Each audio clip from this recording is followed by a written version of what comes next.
Good morning, students. Let's start today's morning with a new chapter of your textbook, which is titled From the Diary of Anne Frank.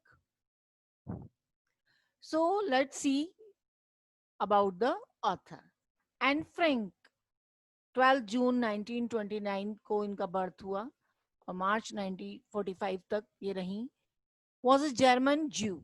ये एक German Jewish जो थी उस category में आती हैं.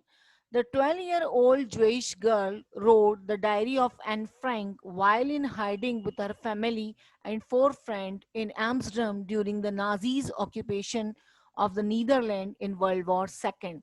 ये जो डायरी है, ये जो चैप्टर है, ये एक आत्मकथा हम इसे कह सकते हैं जो कि एन फ्रैंक के द्वारा लिखी है. और ये उसने उस पीरियड के दौरान लिखी है जब वो अपनी फैमिली और अपने 4 फ्रेंड्स के साथ में एम्स्टर्डम नाम की एक जगह है जहाँ जो कि नीदरलैंड में है. और सेकेंड वर्ल्ड वॉर के दौरान जब नाजीज ने इस पर कब्जा कर लिया था तो ये लोग वहां से भागकर इस जगह पर छुप गए थे. उस दौरान इसने डायरी लिखी है. After 2 years in hiding, the group was betrayed and transported to a concentration camp in the Bergen, where Anne and her sister Margot died of typhoid in 1945. 2 साल तक छुपे रहने के बाद बहुत बुरी तरीके से नाजीज के कंसंट्रेशन कैंप में इनको पकड़ लिया गया और ले जाया गया, जहां पर एन और उनकी जो बड़ी सिस्टर थी मार्गोट, उनकी डेथ हो गई 1945 में. Her father Otto, the only survivor of the group, found her diary and got it published in English under the name of The Diary of a Young Girl. और जब उनकी मृत्यु हो गई और उनके पिताजी अकेले परिवार में रह गए एक सर्वाइवर के रूप में, एक संघर्षकर्ता के रूप में, और उन्हें जब ये डायरी मिली तो उन्होंने पब्लिकली इस डायरी को पब्लिश करवाया ताकि लोग पढ़ सकें और उन्होंने इसे नाम दिया the diary of a young girl. तो first we will see the introduction.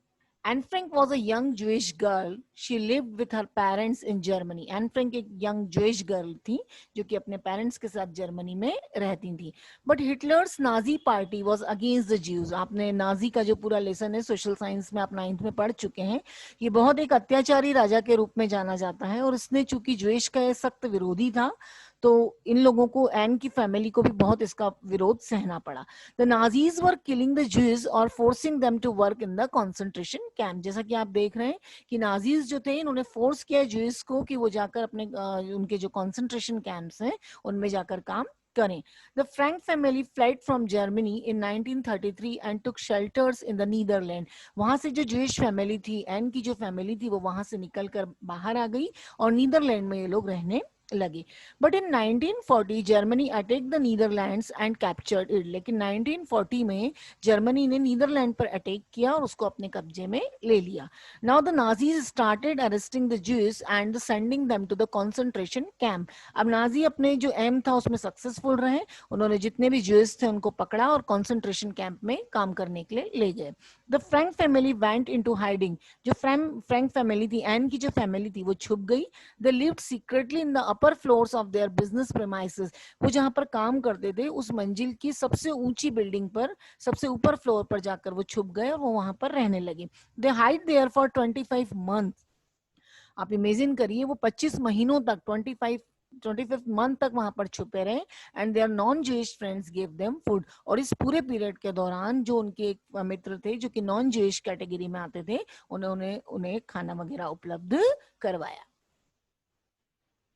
N had started writing her diary before going into hiding. Anne ने अपनी डायरी लिखने की शुरुआत जब वो छुपने गए उसके पहले से ही कर दी थी. In August 1944 the Germans came to know of their hiding. जो जर्मन्स थे उनको पता चल गया एन की फैमिली के बारे में कि वो लोग कहाँ पर छुपे हुए हैं. They were arrested and sent to the Germany. उनको पकड़ लिया गया और जर्मनी ले जाया गया. Anne her sister Margot and her mother soon died in a concentration camp. और जब कैंप में ले जाया गया तो एन, उनकी मदर और उनकी बड़ी सिस्टर वहां पर मर गए. Her father survived and publish part of Anne's diary. जैसा कि मैंने आपको पहले बताया था कि उनके पिताजी बचे और उन्होंने इस डायरी को पब्लिश करवाया. In this diary, Anne gives a moving and tragic account of the difficulties faced by her family and the other Jews.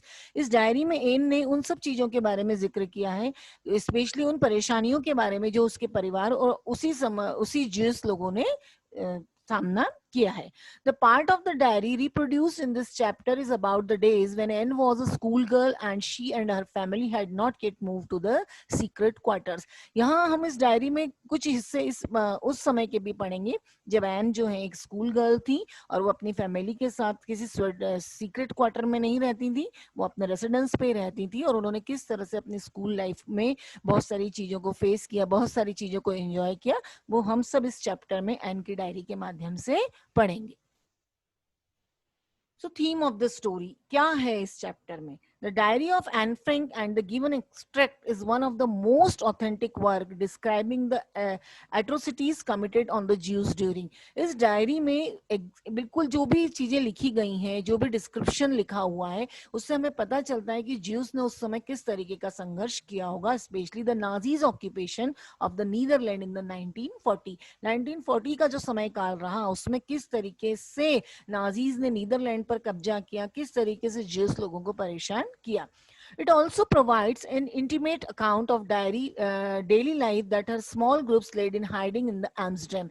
इस डायरी में हम ये भी देखेंगे कि किस तरह से एन ने और उस तरह के और छोटे छोटे ग्रुप जो छुपे हुए थे उन्होंने अपनी लाइफ को वहां पर किस तरीके से अपनी परेशानियों को फेस किया.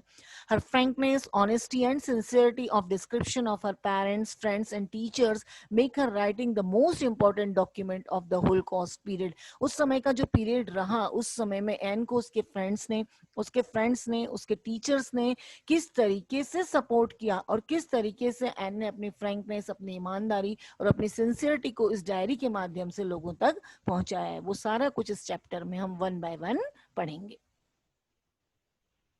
सो here are some important word meaning. यहाँ कुछ वर्ड मीनिंग्स हैं जो आप देखेंगे, ये आपको सारे आपके टेक्स्ट बुक के पेज पर अवेलेबल हैं. आप जब घर में मेरे समझाने के बाद इस चैप्टर को आप रीड करेंगे तो आप इन सब डिफिकल्ट वर्ड मीनिंग को आप अंडरलाइन कर सकते हैं, ताकि आप फाइनल एग्जाम की प्रिपरेशन के लिए जब आप इन चैप्टर्स को पढ़ना चाहेंगे तो ये मीनिंग बहुत हेल्पफुल रहेंगे आपको उसको वापस से एक बार समझने के लिए. तो यहाँ पूरे पेज वाइज जो है वर्ड मीनिंग आपको प्रोवाइड किए गए हैं.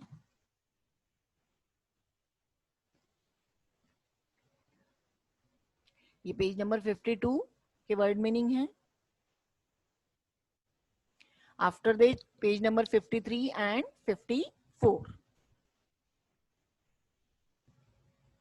आई होप कि आप इन सारे वर्ड मीनिंग्स को अपनी बुक में प्रॉपरली टिक करेंगे, ताकि आपको ये आगे चल के भी जब भी आप इस चैप्टर को पढ़ के वापस से समझना चाहें तो आप इसको आसानी से समझ सकें.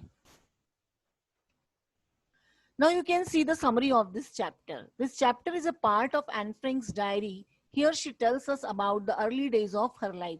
इस चैप्टर में हम एन फ्रैंक की डायरी के कुछ हिस्सों के बारे में पढ़ेंगे जिसमें उसने बताया है कि उसका अर्ली समय जो था वो किस तरीके से गुजरा. She says that she decided to start writing a diary because she did not have a friend. Anne ने यहाँ पर लिखा है कि उसने डायरी लिखने की शुरुआत क्यों करी, क्योंकि उसके पास एक सच्चे दोस्त की कमी थी. कोई उसका दोस्त ऐसा नहीं था जिससे वो सब चीजें शेयर कर सके. Anne was born on the 12th of June 1929. ये हमने स्टार्टिंग में भी पढ़ा था. एन का जन्म कब हुआ? 12 जून 1929 को. She had a sister 3 years older to her. उसकी एक बहन थी जो उससे 3 वर्ष बड़ी थी. She lived in the Frankfurt until she was 4. जब वो 4 साल की थी तब तक वो फ्रैंकफर्ट करके एक जगह वहां पर रहे. Her father emigrated to Holland in 1933. इसके बाद 1933 में उसके जो फादर थे वो हॉलैंड चले गए. Anne Frank was sent to the Montessori school and stayed there until she was 6. Anne को Montessori school भेजा गया और वो जब तक उस स्कूल में गई जब तक वो 6 साल की थी. She started in the first form when Anne was in 6th form. Her teacher was Mrs. Cooperus, the headmistress. Both had a great love for each other. जब Anne was in 6th form, जब 6th class में आ गई, उनकी एक teacher थी जिनका नाम था मिसेस कुपरस और वो वहाँ की हेडमिस्ट्रेस थी. और एन और उनकी बॉन्डिंग जो है बहुत स्ट्रांग बॉन्डिंग थी. वो दोनों एक दूसरे को बहुत स्नेह करती थी और एक दूसरे के प्रति बहुत ज्यादा ईमानदार, एक दूसरे को बहुत अच्छे से समझती थी. Anne had no one in whom she could confide the feeling of her heart. Anne के पास कोई भी ऐसा नहीं था जिससे वो अपने मन की भावनाओं को व्यक्त कर सके या शेयर कर सके. So she decided to make her diary to her friend. इसलिए उसने सोचा कि अब मैं डायरी को ही अपना मित्र बनाऊंगी और अपनी सारी फीलिंग्स को मैं इस डायरी में ही लिखूंगी. She called it Kitty. उसने अपनी डायरी को एक बहुत खूबसूरत सा नाम दिया, Kitty. On Saturday 20th June 1942, Anne Frank made her first entry in her diary. 20 जून 1942 को एन ने सबसे पहले अपनी डायरी में लिखना शुरू किया. It was in the form of a letter and what address to her diary Kitty. Anne ने अपनी डायरी में जो लिखा उसमें सबसे पहले उसने अपनी डायरी को जो नाम दिया, जैसे मैंने आपको बताया, किटी लिखा, और उसने सबसे पहले एक लेटर लिखा उसमें. And describes her experiences with her mathematics teacher mister Keesing. Anne ने अपने अनुभव, जो उनके स्कूल में एक मैथ्स टीचर था उसके साथ, जो मैथ्स टीचर के साथ उसके जो अनुभव है, उन अनुभवों का वर्णन भी उसने इस डायरी में किया है. And rights that one day mister Keesing punished her for talking in the class. And लिखती है कि एक बार की बात है कि मिस्टर किसिंग ने उसे सजा दी. किस बात के लिए? क्योंकि वो क्लास में बहुत ज्यादा बोलती थी. He gave her extra homework. जितने बच्चों को वो रोज होमवर्क देते हैं, एक मिनिमम होमवर्क, उससे ज्यादा होमवर्क सर ने उसको दिया. He asked her to write an essay, a chatter box. अब देखिए बहुत ही एक विचित्र सा टॉपिक आपको यहाँ दिखाई दे रहा है. जो मैथ्स के टीचर थे उन्होंने उसको एक टॉपिक दिया ऐसे लिखने के लिए, और उस ऐसे का टॉपिक था अ चैटर बॉक्स, एक बातूनी. एंड रोट इट, एन ने उसको लिखा. But she again talked in the class. Anne नहीं समझ पाई कि ये पनिशमेंट है, और उसके बाद भी उसकी जो आदत थी बात करने की वो बंद नहीं हुई और वो बोलती रही. Now Mr Keesing asked her to write an essay an incorrigible chatter box. एक असहनीय, एक अद्भुत सा बातूनी बॉक्स जो है, इस बारे में उन्होंने एक ऐसे और लिखने के लिए दे दिया. मिस्टर किसिंग लाइक्ड द ऐसे रिटन बाय एन फ्रैंक. लेकिन जो एन ने ऐसे लिखा उसको मिस्टर किसिंग ने बहुत ज्यादा पसंद किया. But Anne could not give up the habit of talking in the class. Mister Keesing उसे होमवर्क दिए जा रहे थे, लेकिन उसकी जो आदत थी बात करने की वो छूटी नहीं रही थी. So as a punishment mister Keesing asked her to write an essay on an unusual title. तो मिस्टर किसिंग ने पनिशमेंट के रूप में उसको एक बहुत ही अनयूजुअल सा टाइटल दिया कि आप इस पे ऐसे लिखो, quack quack quack said mistress chatter box. देखिए कितना अजीब टॉपिक है. अगर मैं आपको ये दे दूं तो आप भी सोचेंगे कि इस पे क्या लिखा जाए, लेकिन सर ने उसको पनिशमेंट के तौर पर ये टॉपिक दिया. एंड रोट दिस ऐसे इन the form of a poem. लेकिन एन ने हिम्मत नहीं हारी, उसने इस चीज को लिखा एक पोएम के माध्यम से, कविता के माध्यम से लिखा.